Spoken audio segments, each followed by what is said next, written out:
So let's go back. First off, how are you feeling? You've gotten in a lot of good workouts, and obviously you're in pretty good shape right now. Yeah, I feel very good. I'm just getting ready for this fight. I've been working very hard, and I know it's a very important fight in my career now. And I'm gonna get down come February 20th. And now your last fight was against Darrell Richardson here. I think it was like in May back here in town. Give us a quick summary of what happened in that fight. You went 12 rounds, I believe. Yes. Well, I went into the fight feeling that this is he'd be a good fighter. I know his trainer's a very good trainer, and Jack Lowe. But that was a very good fighter, good defensive fighter, real tricky. And I did what I had to do to beat the guy. He's never been knocked out, and actually only lost one time before that fight, And it took you a little while to figure him out, but you kind of had your way with him toward the end. Yeah, as soon as I figured him out, he didn't have a chance. He didn't know what to do. Now it's been a while since your last fight, so does this, you're not fighting every month or every couple of months. Does that concern you at all? No, not at all.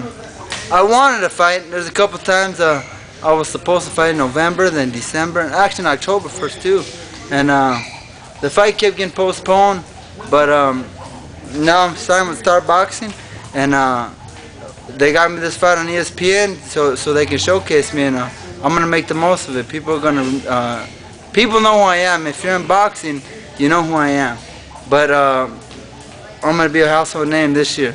And now this guy, Richard Gutierrez, I believe is his name, La Lamina, I'm not sure what that means, but whatever the translation is, he's a Colombian fighting out of Miami. What do you know about him, and how do you plan to approach the fight?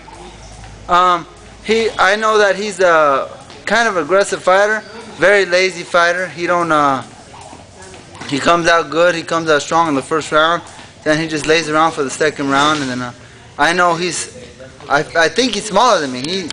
I know he's already underweight right now. I said, man, if I can get underweight 2 weeks before the fight, I mean, that tells me something about myself, that I'm smaller than the weight class.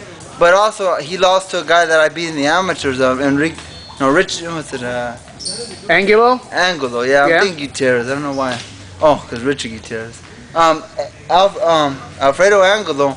I beat Angulo. I beat him 36-6, I think, in the amateurs. I gave him a standing 8 count. I beat him real bad. But it's all about opportunity. He got the opportunity to be where he's at, and I got the opportunity now. So I'm taking full advantage.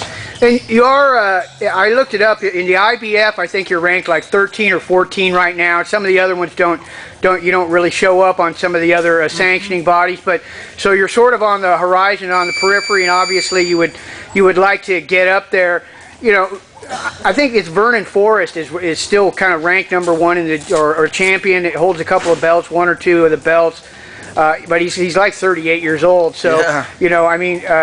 Obviously you might feel pretty good about like a chance against him. Oh, I feel great against a chance against him. He had his time. He was a good fighter, especially when he beat Shane Mosley. But right now, they're just trying to keep all the old guys around. I don't know why they're trying to do that, and they protect them, fighting guys that are old as them, or guys that shouldn't even be in the top 10, but are ranked there for some reason. Then if that's what they want, if that's how they do it now, I don't know why they do it. Maybe that's the reason boxing is going down. The best fighters don't get opportunities. And if this year I get my opportunity, I'm going to make the most of it, and I'm going to win a world title by the end of this year. And then Shane Mosley had a pretty good fight not too long ago against Margarito. What did you think about that fight? What would you think? He kind of is a little bit below your weight class, but. What would you think about that? How did you think about that fight, and what would you think about a chance against him? Oh, it was a great performance. Again, I thought he was, I thought he was at the end of the road, but he just comes back and he surprised me completely. He put on a performance, and two, it makes you wonder about Margarito, because Margarito was he's gotten real far. I even fought on a lot of cards with him. My first pro fight was on his undercard.